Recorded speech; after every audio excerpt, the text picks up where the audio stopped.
7 tips and tricks to help you dominate and maximize your income in the food delivery game. Check it out, fam. Hello guys, my name is Van, aka DoorDash Tips, aka Driving Addict, Food Addict, and Side Hustle Tutorial. Today is going to be 7 tips and tricks to help you dominate in the food delivery game, i.e. DoorDash, Uber Eats, and Grubhub.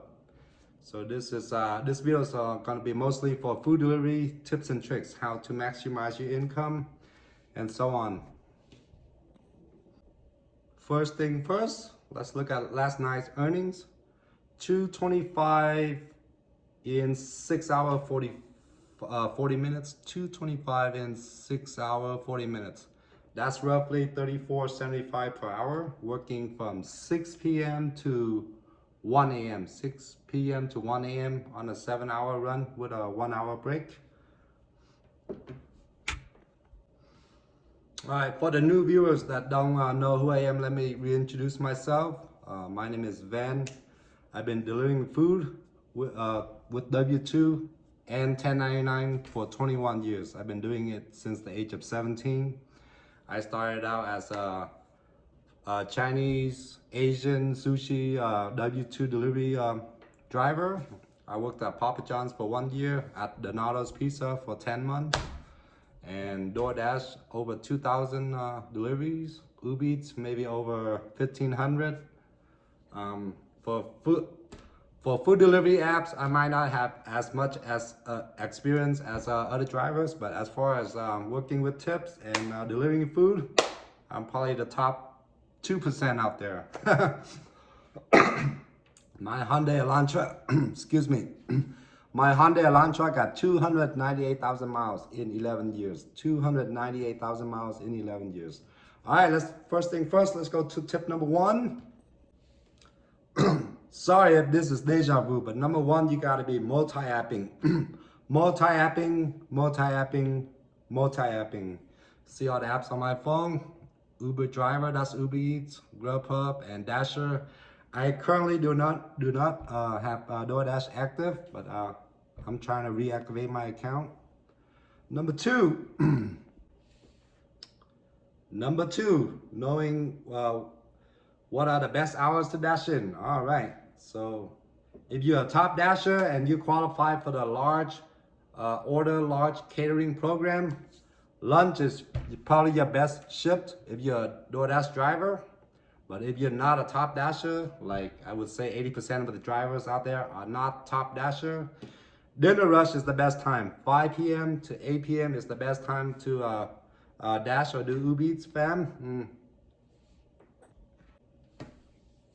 Number 3, knowing what are the best tipping neighborhoods, zones. With DoorDash, there's zones, but with Uber Eats, let's just call it neighborhoods, you know.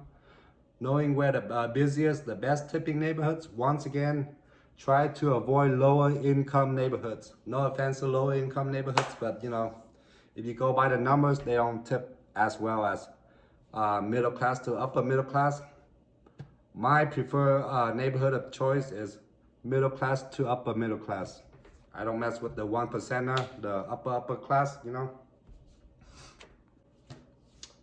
Tip number 4, well, I lost count, but let's not number the tips. Knowing when to wait for an order, knowing when to wait for it and when to cancel.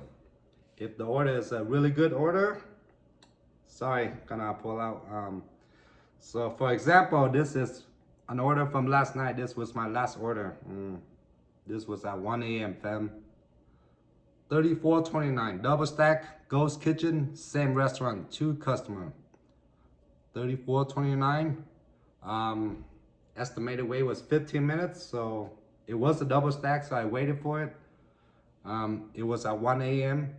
So if this is like at 5 p.m. or 6 p.m., I might not wait for it, you know.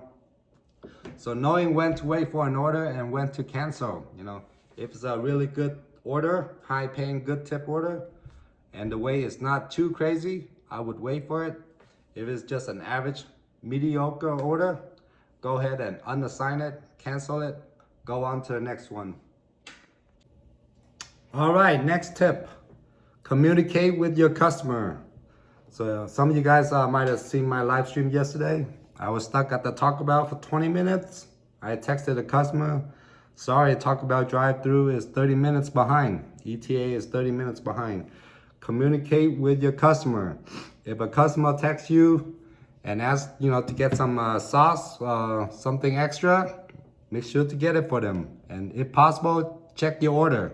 I know a lot of orders are sealed in the tamper-proof bag, but whenever possible, double check your order to see if they have drinks or, double check your order, make sure it's correct. Next tip, during the dinner rush, try to wait for high-end restaurant or really good tip orders. High-end restaurants are like high-end steakhouse, sushi, Indian food, restaurant that have a high price, So usually those orders, you get really good tips during dinner rush from 5 p.m. to 8 p.m. Next tip, after 9 p.m., know your local fast food restaurant. Talk about McDonald's. Know how long the drive-through is on a typical day, Case in point, yesterday, that Taco Bell, I waited 20 minutes in the drive-through, but it turned out to be worth it. The pay was like $18 for 30 minutes total, so it was well worth it. So knowing which fast food restaurant have a long drive-through, which one have a short drive-through, which one has the lobby open. In Denver, there's 2 McDonald's with the lobby open. Ghost Kitchen, the lobby is open. So Ghost Kitchen, make sure you know which one is on time, which one is behind. If the Ghost Kitchen is consistently behind, blacklist them. Next tip. If it's me at door or a handoff, always show up with a smile, Hey, how are you today? Greet them with a smile, be friendly, be professional. That way you get a better tip compared to showing up with a mean mugging look, Always show up with a smile. That helps you a lot, That comes natural for me because I've been working with tips forever, All right.